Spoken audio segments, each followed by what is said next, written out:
Thank you, French, but shalom, greetings to you all. I'm sure we're all sickened by the terror and senseless carnage in Paris.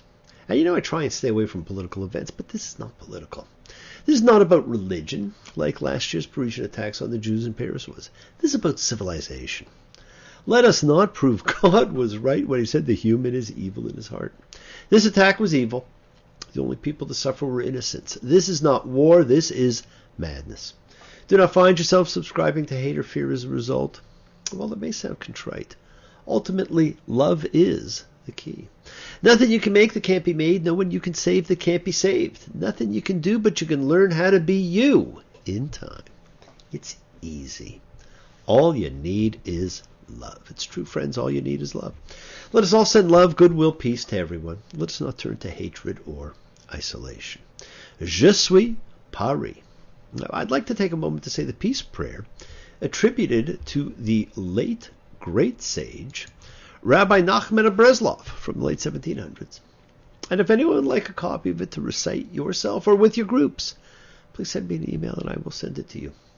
Lord of peace, divine ruler, to whom peace belongs, master of peace, creator of all things, may it be your will to put an end to war and bloodshed on earth, and to spread a great and wonderful peace over the whole world, so that nation shall not lift up sword against nation, neither shall they learn war anymore. Help us. Save us all, and let us cling tightly to the virtue of peace. Let there be a truly great peace between every person and their fellow, between husband and wife. And let there be no discord between any people, even in their hearts. And may it be that all people love peace and pursue peace always in truth and with wholeheartedness, without holding on to any disputes ever again, which would divide us against each other. Let us never shame any person on earth, great or small. May it be granted unto us to fulfill thy commandments, to love thy neighbor as thyself, with all our hearts and souls and bodies and possessions. And let it come to pass in our time as it is written, and I will give peace in the land. And you shall lie down, and none shall make you afraid. I will drive the wild beasts from the land, and neither shall the sword go through your land. Lord, who is peace, bless us with peace. And I want to send out birthday wishes to Baruch, a name that means blessing, a true blessing in my life. The inspiration for many of the things I talk about and have incorporated in my website. A seeker, a thinker, a helper to all. Have a fantastic celebration. I still almost remember the one from my last visit. I'm shouting all about love. Well, they treated you like a dog, but you were the one who had made it so clear all those years ago. Now, I was talking with a teacher of mine the other day, and we were talking about time and how two simple questions that you can ask anybody say so much. Ask someone, think about it yourself, my friends, what were the events that mark the longest 5 minutes you ever spent and the shortest? Well, you hear things like time at the dentist, exam times, happy events, waiting to hear if the answer was yes, sad events, frightening events, stimulating events. Everyone has an answer, and they're all different. They're all personal, and they're all individual. But so many center on making a decision. Those life-defining moments we've been talking about, the ones involving all of the patriarchs and Moses, on making a choice. A choice that acts upon your life and sends it off in a direction you may not have been prepared for. Did you ever have to finally decide? Say yes to one and let the other one ride. There's so many changes. The tears you must hide. Did you ever have to finally decide? Well, time can stand still during those scant few minutes. But in reality, 5 minutes is 5 minutes and cannot be longer or shorter. But we perceive time differently. Now, there's two types of time perception. Regular chronological start and finish measurable time. And the other kind of time, which is another Greek word, kairos time. When you're a part of it, what we refer today as the flow. But that's certainly not new. You see, friends, Abraham being told to go, being told to take his son and sacrifice him, that incredible Delphic oracle story that introduced the twins last week, those were flow. It was about choice. Now, the crucial point in the story of the birth of the twins is not the fact of birth itself, but the future fate or struggle between the siblings. And that struggle rules the entire life of one, but not the other. It affects all of his choices. Now, we may spend our lives searching for what our path is, what our gifts may be, who we are. Now, who we are is an interesting question, and perhaps one we do not think enough about. We were introduced to this with Jacob last week, as the blind, dying Isaac says, "Who are you, my son?" And Jacob said to his father, "I am Esau, your firstborn. I have done as you have spoken to me." This has been mistranslated as, "Which of my sons are you?" But it's a question that strikes at the soul of a man. In biblical Hebrew, the question is, who are you? Now, not with his words, but with his answer, we are told. We get insight into the character of who Jacob is. And I don't think Pete Townsend had this in mind, although it is apropos. "Well, who are you? I really want to know. Tell me, who are you?" I really want to know. Well, Jacob's been sent away from home by his mother, under the guise of seeking a bride, but really to avoid the wrath of his brother. He walks a lot the first day, and he sleeps well, and he wakes up remembering an awesome dream. But unfortunately, his son Joseph's not born yet, so he has no one to ask what it means. He sees a beauty by the well. Turns out to be his cousin Rachel, and he performs the betrothal ritual and waters her sheep. Meets her father Laban, agrees to work for 7 years in exchange for her marrying him. Gets married, but he wakes up the next day to see he married her sister. Now this, my friend, gives rise to the wedding bedecking ceremony that's become so popular today. But it's okay, since there is no restriction on the number of wives our forebearers could have.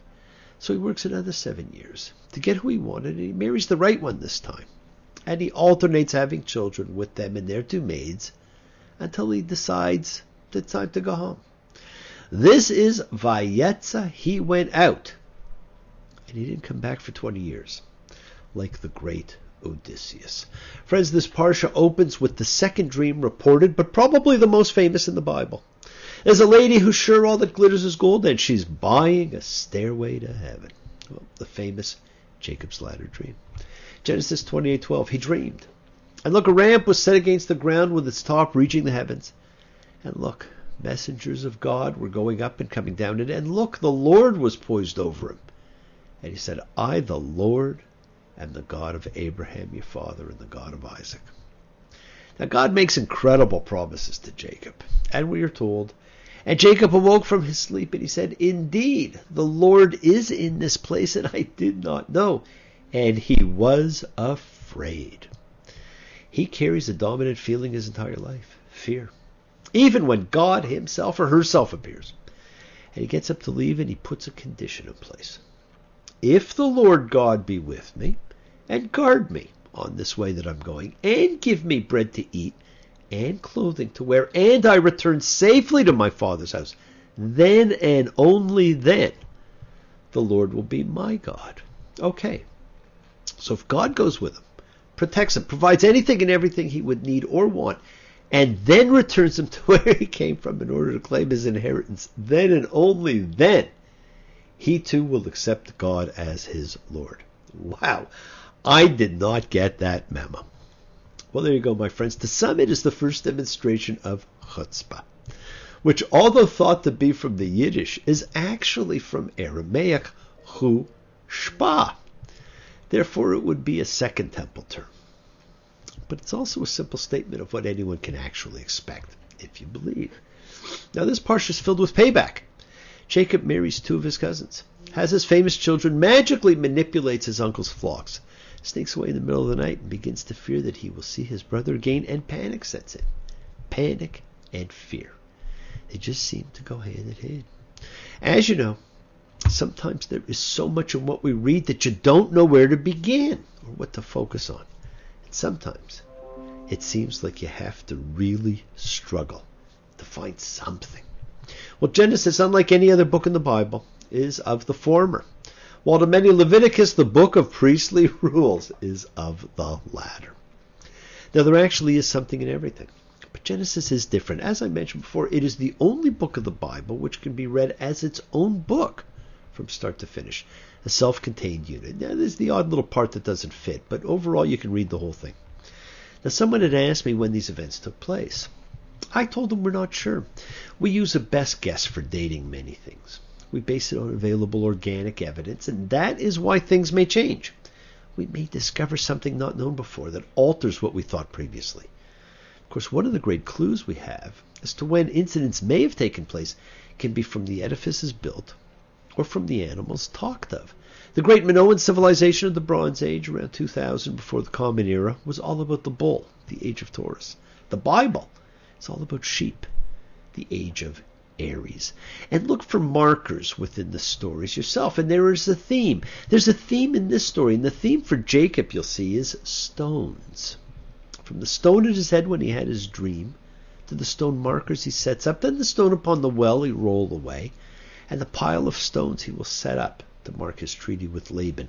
Stones are his personal motif, and were a very early biblical form of marker.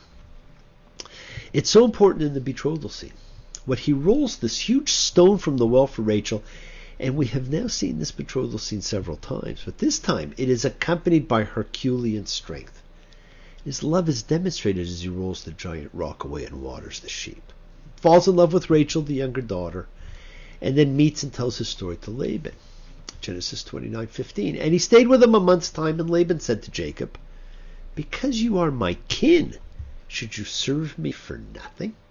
Tell me what your wages should be." Now, Laban had 2 daughters. The name of the elder was Leah, the name of the younger Rachel. And Leah's eyes were tender, but Rachel was comely in features and comely to look at. Jacob loved Rachel. And he said, "I will serve 7 years for Rachel, your younger daughter." And Laban said, "Better I should give her to you than give her to another man. Stay with me." And Jacob served 7 years for Rachel. Sometimes you really dig a girl the moment you kiss her. Then you get distracted by her older sister, when in walks her father and takes you in line and says, "You better go home, son, and make up your mind." Well, Jacob says, "Give me my wife, for my time is done, and let me come to bed with her." When evening came, Laban took Leah, his daughter, and brought her to Jacob, and he came to bed with her. And Laban gave Zilpah, his slave girl, to Leah, his daughter, as her slave girl. "What is this you have done to me? Was it not for Rachel that I served you? And why have you deceived me?" Talk about calling the kettle black. And Laban said, "It is not done thus in our place, to give the younger girl before the firstborn." Boom. Instant karma's going to get you. Why in the world are we here? Surely not to live in pain and fear. Why on earth are you there when you're everywhere? Come and get your share.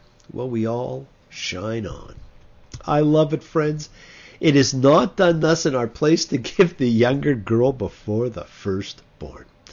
Laban is an instrument of dramatic irony, and it has the effect of touching a nerve of guilty consciousness in Jacob, who in his place acted to put the younger before the firstborn.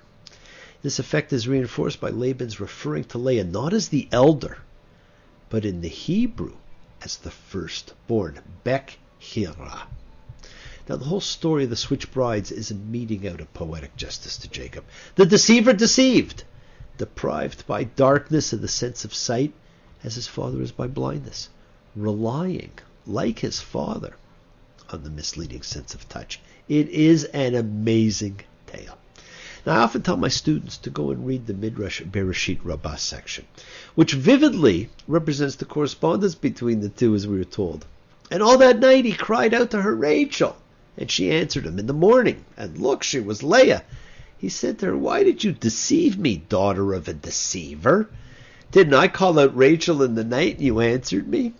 She said, 'Isn't this how your father cried out Esau, and you answered him?'" Fantastic. They just don't write this stuff anymore. Well, we all know the story. He works 7 more years and gets to marry Rachel. So think of the 5-minute question. Were those fast or slow? 7 years for Jacob. He stays and he works longer. So now he's up to 20 years. So he's been there 20 years and he hates Leah. And so God takes pity and Leah gets pregnant. And the beginning of the 12 tribes ensues. And sadly, the emotionally neglected Leah sees a kind of vindication in having born a son and desperately imagines her husband will now finally love her. Friends, the things we do for love. As long as the planets are turning, as long as the stars are burning, as long as dreams are coming true, you'd better believe it that I would do anything for love. But I won't do that. Well, the two wives give their two maids as further wives for Jacob, and there's an interesting trading of pregnancies leading to sons until we have 11 of the 12 famous sons of Jacob and the daughter that no one talks about. I guess every family has one, but she will play a role later on. Jacob then packs them all up and sneaks off. Sail the ship, chop the tree, skip the rope, look at me. All together now, all together now. The world is sacred, my friends. So is everything in it. Express your gratitude, light a candle, make a wish. Celebrate your life and the lives of those you love. Share your feelings with them. Live free, be free, honor your freedom. Be well, be happy, be blessed. Share and honor the light. All who live in the light and continue to shine. Continue to send everyone you know goodwill and love. Pray for peace and freedom for everyone, an end to terror and hatred. Remember, friends, we are a community. We learn together, we celebrate each other, we love each other.